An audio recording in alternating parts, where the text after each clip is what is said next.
ನಮಸ್ತೆ, ನಾನು ರಾಜು ಅಷ್ಟೇ. ನೀವು ನೋಡ್ತೀರಾ centre point Kannada YouTube channel. ನಿನ್ನೆ ನಡೆದಂಥ ಹೈ ವೋಲ್ಟೇಜ್ ಪಂದ್ಯದಲ್ಲಿ ಸನ್ರೈಸರ್ಸ್ ಹೈದರಾಬಾದ್ ತಂಡ CSK ತಂಡವನ್ನು ಕೇವಲ 10 ರನ್ಗಳಿಂದ ಮಣಿಸುವುದರ ಮುಖಾಂತರ ಸತತ 2 ಗೆಲುವನ್ನು ಕಂಡು ಇದೀಗ ಅಂಕಪಟ್ಟಿಯಲ್ಲಿ 4ನೇ ಸ್ಥಾನಕ್ಕೇರಿದೆ.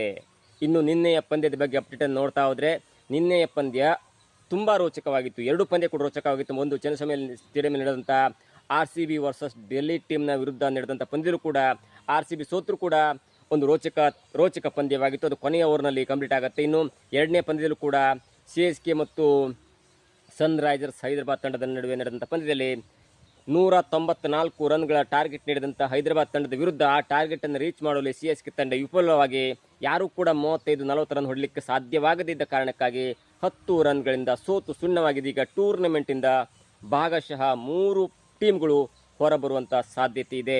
ಅದು KKR ತಂಡ, ಮುಂಬೈ ಇಂಡಿಯನ್ಸ್ ತಂಡ ಮತ್ತು CSK ತಂಡಗಳು ಆದಂಥ 6 ಪಂದ್ಯದಲ್ಲಿ 1-2 ಗೆದ್ದು ತಂಡದ ಕೊನೆಯ ಅಂಕಪಟ್ಟಿಯಲ್ಲಿ. ಹೀಗಾಗಿ ಆ 3 ತಂಡಗಳಿಗೆ IPLನಿಂದ ಗೇಟ್ ಪಾಸ್ ಆಗುವಂಥ, ಅಂದರೆ ಟೂರ್ನಮೆಂಟನ್ನು ಕಪ್ಪನ್ನು ಗೆಲ್ಲುವಂಥ ಆಶೆಯನ್ನು ಬಹುಶಃ ಕೈಬಿಟ್ಟಂತಿದೆ. ಇನ್ನು ಮೊದಲು ಬ್ಯಾಟಿಂಗ್ ಮಾಡಿದಂಥ ಸನ್ರೈಸರ್ಸ್ ಹೈದರಾಬಾದ್ ತಂಡದ ಅಭಿಷೇಕ್ ಶರ್ಮಾ 22 ಎಸೆತದಲ್ಲಿ 59 ರನ್ನನ್ನು ಬಾರಿಸಿದ್ರು.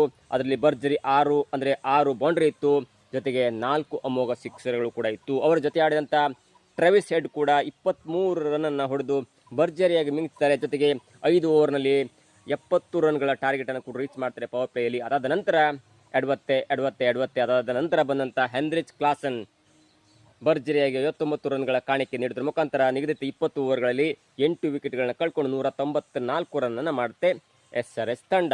ಅದರಲ್ಲಿ ಮುಖ್ಯವಾಗಿ ತಾನು ಎದುರಿಸಿದಂತೆ ಮೊದಲ ಎಸೆತದಲ್ಲೇ ಇಶಾನ್ ಕಿಶನ್ ಎನ್ನುವಂಥ ಒಬ್ಬ ನಂಬಿಕಾ ಆಟಗಾರ ಔಟ್ ಆಗ್ತಾರೆ. ಅದು SRS ತಂಡಕ್ಕೆ ದೊಡ್ಡ ಹೊಡೆತವನ್ನು ಕೊಡುತ್ತೆ. ಆದರೂ ಕೂಡ ಎಲ್ಲೂ ಎದೆಗುಂದಲ್ಲ, ಸೋತ್ರ ಸೋಲ್ಲಿ ಗೆದ್ರೆ ಗೆಲ್ಲಿ ಎನ್ನುವಂಥ ಒಂದು ಆಟದಿಂದ ಆಡಿದಂಥ ಸನ್ರೈಸರ್ಸ್ ಹೈದರಾಬಾದ್ ತಂಡದ ಮೊತ್ತವನ್ನು ಎಲ್ಲೋ ಒಂದು ಕಡೆ CSK ತಂಡ ಟಾರ್ಗೆಟ್ ಮಾಡುವಲ್ಲಿ ವಿಫಲವಾಯಿತು. ಅದರಲ್ಲೂ ಮುಖ್ಯವಾಗಿ ಎಲ್ಲರೂ ಕೂಡ 30-34 ಹೀಗೆ ಹೊಡೆದ್ರು. ಸಂಜು ಸ್ಯಾಮ್ಸನ್ ಒನ್ಸ್ ಅಗೇನ್ ಅವರು ಫೇಲ್ ಆದರು. 7 ರನ್ ಹೊಡೆದು ಔಟ್ ಆಗ್ತಾರೆ. ಆಯುಷ್ ಮಾತ್ರೆ 30 ರನ್ ಹೊಡೆದು ಔಟ್ ಆಗ್ತಾರೆ. ಮ್ಯಾಥ್ಯೂ ಶಾರ್ಟ್ 34 ರನ್ ಹೊಡೆದು ಔಟ್ ಆಗ್ತಾರೆ. ಜೊತೆಗೆ ಸರ್ಫರಾಜ್ ಎನ್ನುವಂಥ ಹೊಡಿಬಡಿ ಆಟಗಾರ 25 ರನ್ ಹೊಡೆದು ಔಟ್ ಆಗ್ತಾರೆ.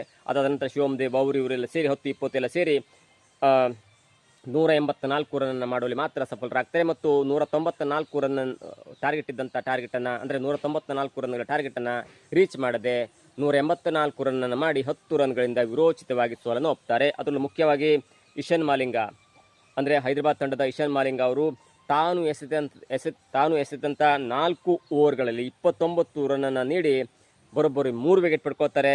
ಜೊತೆಗೆ ಅವರಿಗೆ ಪಂದ್ಯ ಶ್ರೇಷ್ಠ ಪುರಸ್ಕಾರ ಕೂಡ ಸಿಗುತ್ತೆ. ಹೀಗಾಗಿ ಈಗ ಅಂಕಪಟ್ಟಿಯನ್ನು ನೋಡ್ತಾ ಹೋದರೆ ಎಲ್ಲೋ ಒಂದು ಕಡೆ ಇಶಾನ್ ಕಿಶನ್ ನೇತೃತ್ವದ SRS ತಂಡ ಟೀಮ್ ಅಂದರೆ IPLನಿಂದ ಹೊರಗೆ ಬೀಳಬಹುದು. ಯಾಕಂದರೆ ಮೊದಲ 2-3 ಪಂದ್ಯ ಸೋತಿತ್ತು. ಹಾಗಾಗಿ ಎಲ್ಲೋ ಒಂದು ಕಡೆ ಇಶಾನ್ ಕಿಶನ್ ನೇತೃತ್ವದ ತಂಡಕ್ಕೆ ಒಂದು ಗಂಭೀರತೆ ಇಲ್ಲ, ಬೌಲಿಂಗ್ ಚೇಂಜ್ ಗೊತ್ತಾಗ್ತಿಲ್ಲ, ಬ್ಯಾಟಿಂಗ್ ಏನೇನೋ ಹೊಡಲಿಕ್ಕೆ ಹೋಗ್ತಾರೆ. ಎಲ್ಲೋ ಒಂದು ಕಡೆ ಬ್ಯಾಲೆನ್ಸ್ ಇಲ್ಲದ ಆಟ ಆಡ್ತಾ ಇದ್ದಾರೆ.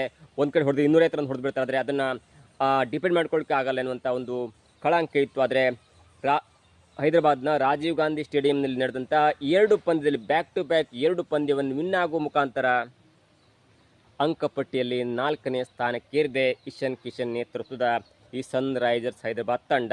ಇನ್ನು ಮೊದಲ ಒಂದು ಪಾಯಿಂಟ್ ಪಟ್ಟಿಯಲ್ಲಿ ಅಗ್ರಸ್ಥಾನದಲ್ಲಿ ಪಂಜಾಬ್ ಇದೆ.